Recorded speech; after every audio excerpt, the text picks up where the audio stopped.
జై గురుదేవ. పరమ గురువైన మాస్టర్ ఎక్కిరాల కృష్ణమాచార్యుల వారు ప్రసాదించిన అంతర్దర్శన ధ్యానములు అనే దాంట్లో ఒకదాని గురించే మనం తెలుసుకుంటున్నాం బంగారు.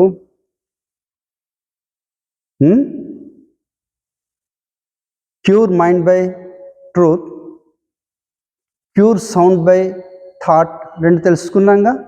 ఈరోజు క్యూర్ ఎయిర్ బై బ్రెత్ అనే దాని గురించి తెలుసుకుందాం. అసలు ఈ ఒక్క ధ్యానం గురించే మనం చెప్పుకోవటానికి ఒక నెల రోజులు తీసుకోవచ్చు. అంతటి అమూల్యమైనటువంటి విజ్ఞానాన్ని, అతి విలువైన దాన్ని మాస్టర్ ఈకే గారు, తర్వాత మాస్టర్ కంభంపాటి పార్వతీ కుమార్ గారు మనకి ప్రసాదించారు. శ్వాసతో వాయువును పవిత్రీకరించుము అని ఉంది. ఎయిర్ అంటే సామాన్యార్థము గాలి అని కదా. మనం పంచభూతాల గురించి మాట్లాడుకుంటున్నాం బంగారు. గాలి యొక్క కదలికకు ఏదైతే ఆధారమై ఉన్నదో ఆ స్పందనాత్మక చైతన్యాన్ని వాయువు అంటారు. వాయువు అంటే పల్సేషన్, గాలి కాదు.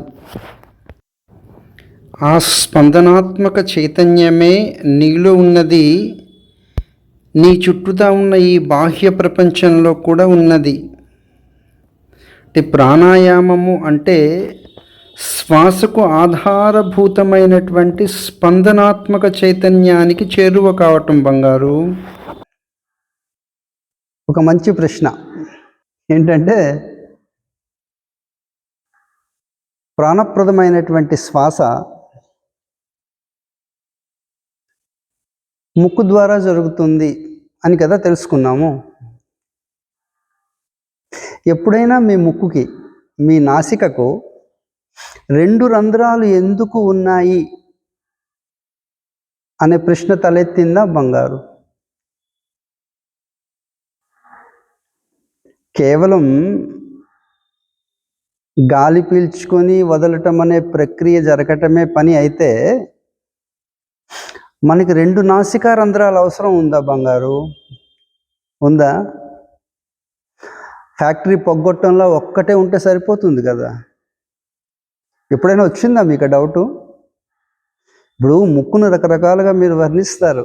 కోటేరు లాంటి ముక్కు, సంపంగి ముక్కు, గద్ద ముక్కు కదా, బండ ముక్కు, చప్పిడి ముక్కు, పేర్లు రకరకాలు ఉంటాయి. కానీ ఏ ముక్కుకైనా రెండు ఉంటాయి కదా రంధ్రాలు. మన శరీరము అసలు దీని నిర్మాణం ఏంటి, ఇది ఎలా మనుగడ సాగిస్తున్నది అనేటువంటిది ఏ రోజు మనకి అట్లా తెలుసుకోవాలి అనేటువంటి జిజ్ఞాసే ఇన్ని సంవత్సరాలు మన జీవితంలో మనకి కలగలేదు. ఈరోజు దాని గురించి తెలుసుకుందాం. ప్రాణాయామంలో మొదటి రెండు పాఠాలు ఈరోజు చెప్తాను, ఓకేనా? జాగ్రత్తగా వినాలి మీరు. అందులో ఒకటి ప్రాణాయామము, దానికి మూలమైనటువంటిది, అత్యంత ప్రాచీనమైనది, అత్యంత శక్తివంతమైనది ఒక శాస్త్రం ఉంది. దాన్ని ఏమంటారు తెలుసా? స్వరయోగ శాస్త్రము. మరుగున పడిపోయింది అది. ఆ శాస్త్రాన్ని ఆధారంగా చేసుకుని మన శరీరాన్ని చాలా ఆరోగ్యవంతంగా, చైతన్యవంతంగా ఉంచుకోవచ్చు. దాని గురించి ఈరోజు తెలుసుకుందాం, ఓకేనా? మీ అందరికీ తెలిసిన విషయం ఏంటంటే, మనం ఎలా బతుకుతున్నాం అంటే గాలి పీల్చుకుని బతుకుతున్నాం అంటారు.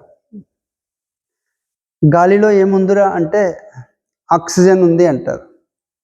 ఇవన్నీ ఈ సైన్స్ అంతా తెలుసుకున్న తర్వాత మీలో ఈ శ్వాసక్రియ జరగటం అనేది మొదలైందా బంగారు? కాదు కదా. అంటే ఒక పామరుడికి కూడా తెలియకపోయినా తనని చైతన్యవంతంగా నిలబెట్టి ఉంచే ప్రాణప్రదమైనటువంటి ప్రక్రియ శ్వాసక్రియ నిరంతరము జరుగుతూ ఉన్నది. మీలో ఎవరైనా ఇక్కడ ఉన్న వాళ్ళు ఘనాపాటీలు మేధావులు అంటున్నారు కదా, నా గాలి నేనే పీల్చుకుంటున్నాను అనే వాళ్ళు ఎవరైనా ఉన్నారా? మా శ్రీకే గారే ఈ ప్రశ్న వేశారు. అట్లాంటి ఘనులు ఎవరైనా ఉంటే చెప్పండి అని. నీ గాలి నువ్వు స్వీకరించటం లేదు. అట్లయితే గాఢ నిద్రలో జరుగుతోంది కదా నాన్న, ఆదమర్చి హాయిగా మీరు నిద్రపోయినప్పుడు జరుగుతోంది. చైతన్యవంతంగా ప్రాణవంతంగా నిన్నుంచి ఈరోజు జరిగింది రేపు జరుగుతుందో లేదో అని డౌట్ వస్తే పడుకుంటామా మనం? పడుకుంటామా బంగారు? మరి సర్వకాల సర్వావస్థలలో అంటే మీరు మేల్కాంచి ఉన్న ఏ పనిలో నిమగ్నమైన కలలు కంటున్నా గాఢ నిద్రలో ఉన్నా అది నిరంతరము ఎంతో సునాయాసంగా అసలు నీ ప్రమేయం లేకుండా జరిగిపోతుంది కదా. అటు శ్వాస తీసుకుని బ్రతుకుతున్నాం అనేది ఎంత సత్యమో అంతే అసత్యం కూడా. అంతే అసత్యం. ఎందుకంటే ఏ ఆక్సిజన్ అయితే మీకు ప్రాణం పోస్తుందో మరి అదే ఆక్సిజన్ అక్కడ పెడతారు. హాస్పిటల్లో ఇంటెన్సివ్ కేర్ యూనిట్లో నువ్వు ఉన్నప్పుడు ప్లెంటీ ఆఫ్ ఆక్సిజన్ మీకు అందుతుంది కదా బంగారు. అయినా అందరూ బ్రతికేస్తున్నారా? కొంతమంది అటు నుంచి అటే వెళ్ళిపోతున్నారు కదా, బాయ్. ఏమర్థమైంది మీకు? శ్వాస వలన మనం బ్రతుకుతున్నాం అనేది సత్యమే. అంతకంటే సత్యం ఏంటంటే అది నువ్వు చెయ్యకుండగానే జరుగుతున్నది, సర్వకాల సర్వావస్థలలో జరుగుతున్నది. అంటే దానిని జరిపించే నడిపించే ఏదో ఒక శక్తి లోపల ఉండి పనిచేస్తున్నది. అవునా కాదా? అది పనిచేయకపోతే ఈ శ్వాసని గ్రహించటం, అవునా, అట్లాగే నిశ్వాసం ద్వారా వ్యర్థాలను సూక్ష్మరూప వ్యర్థాలను బయటకు నెట్టివేయటం రెండూ ఆగిపోతాయి. ఏదో శక్తి పనిచేస్తుందిగా.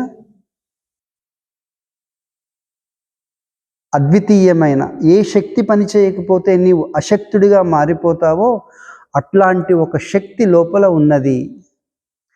ఆ శక్తి నీ శరీరంలో 5 రకాలైనటువంటి అత్యున్నతమైనటువంటి శక్తివంతమైనటువంటి విధులు నిర్వహిస్తోంది. అందులో ఒక శక్తి పేరు ప్రాణము, రెండవ శక్తి పేరు అపానము, మూడవ శక్తి పేరు సమానము, నాలుగవ శక్తి పేరు వ్యానము, ఐదవది ఉదానము అని.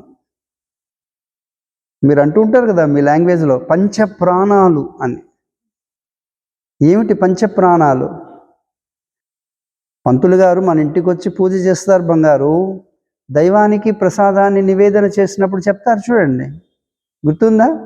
ఓం ప్రాణాయ స్వాహ, ఓం అపానాయ స్వాహ, ఓం సమానాయ స్వాహ, ఓం వ్యానాయ స్వాహ, ఓం ఉదానాయ స్వాహ, మధ్యే మధ్యే అమృతపానీయం సమర్పయామి చెప్తారా? మరి ఇవన్నీ విన్నాంగా మనం. ఒకటే మహాప్రాణము 5 పంచప్రాణాలుగా, అంటే అది నిర్వహించేటువంటి విధిని బట్టి తనకు ఒక పేరు.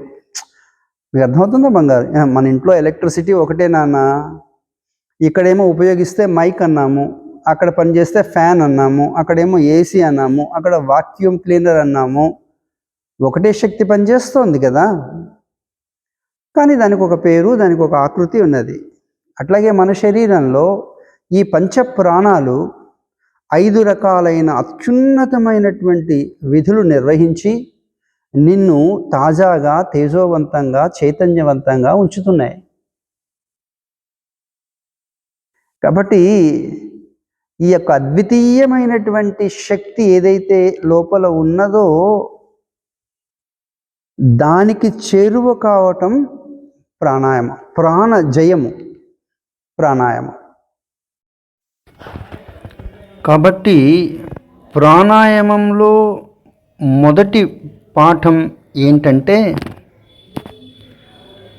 జీవనాధారమైనటువంటి శ్వాసక్రియ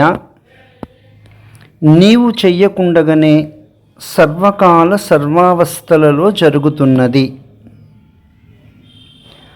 ఆ శ్వాస ఎంతో లయబద్ధంగా జరుగుతున్నది. దానికి ఆధారము తాళలయాత్మకమైనటువంటి స్పందన అని తెలుసుకోవాలి. స్పందన చెడిపోతే శ్వాసలో హెచ్చుతగ్గులు వచ్చేస్తాయి బంగారు. స్పందన ఏ విధంగా చెడిపోతున్నది అంటే ఇంతకంటే ముందు మాస్టర్ గారు చెప్పినటువంటి దానిలోకి వెళ్ళాలి. అదేంటది? Cure sound by thought. అంతకంటే ముందే ఉంది క్యూర్ మైండ్ బై ట్రూత్. ఈ రెండు నీకు బాగా తెలిస్తే ఈ మూడోది వస్తుంది. అంటే ప్రాణాయామము అంటే ఏదో గాలి పీల్చుకుని వదలటం కాదు, సహజంగా లయబద్ధంగా జరుగుతున్నటువంటి ఆ స్పందనకు విఘాతం కలగకుండా చూడాలి. అది లయబద్ధమైన స్పందన నిరంతరము జరుగుతూ ఉంటే తదనుగుణంగా శ్వాసలు లయబద్ధంగా నిమిషానికి 18 చొప్పున జరుగుతాయి బంగారు. తదనుగుణంగా మీ హృదయ స్పందన నిమిషానికి 72 సార్లు జరుగుతుంది. చూసారా? ఇప్పుడు అర్థమవుతుందా బంగారు? శ్వాసకి లయ స్పందన వలన చేకూరుతుంది బంగారు. స్పందనాత్మక చైతన్యము ప్రతిరోజు ఎగుడు దిగుడు అవుతూ ఉంటుంది. మీ యొక్క కోపతాపాలు, ఆవేశాలు అర్థమవుతుందా? ఇవన్నీ కూడా తాళలయాత్మకమైనటువంటి స్పందనను చెడగొట్టేస్తాయి. అప్పుడు శ్వాస లయ తప్పుతుంది. లయబద్ధమైనటువంటి శ్వాస మాత్రమే ప్రాణం పోస్తుంది. ఇప్పుడు అర్థమవుతుందా? ప్రాణాయామము అంటే సహజంగా జరుగుతున్న లయకు విఘాతం కలగకుండా ముందు చూసుకోవాలి. ఆ తర్వాత మీరు ఉచ్ఛ్వాస నిశ్వాసాల తాలూకా నిడివి పెంచుకోవచ్చు. అర్థమవుతుందా బంగారు? ఇంకా స్పందన ఏ విధంగా ప్రతిరోజు చెడిపోతుందో తెలుసా బంగారు? బాగా తిన్నారే అనుకోండి, పొట్ట నిండుగా ఆహారం ఉంటే పొట్టకి ఊపిరితిత్తులకి మధ్యలో ఉన్నటువంటి డయాఫ్రమ్ కదలికలు తగ్గిపోతాయి, స్పందన చెడిపోతుంది. వాష్రూమ్లోకి వెళ్ళి ముక్కిళ్ళించి కానీ మోషన్ కాలేదనుకోండి, శ్వాస చెడిపోతుంది. మీ బద్ధకం వలన స్పందన లయ తప్పుతుంది. గుర్తుపెట్టుకోండి, ఇన్నున్నాయి, ఎన్ని చేస్తున్నామో రోజు మనం. కాబట్టి మాస్టర్ గారు చెప్పినటువంటి క్యూర్ ఎయిర్ బై బ్రెత్ అంటే శ్వాసతో వాయువును పవిత్రీకరించుట. అనగా వాయువు అంటే ఏంటనుకున్నాం? తాళలయాత్మకమైనటువంటి స్పందనకు విఘాతం కలగకుండా చూసుకోవటం అని. దీని గురించి ఇంకొంచెం మనం రేపు తెలుసుకుందాం. జై గురుదేవ.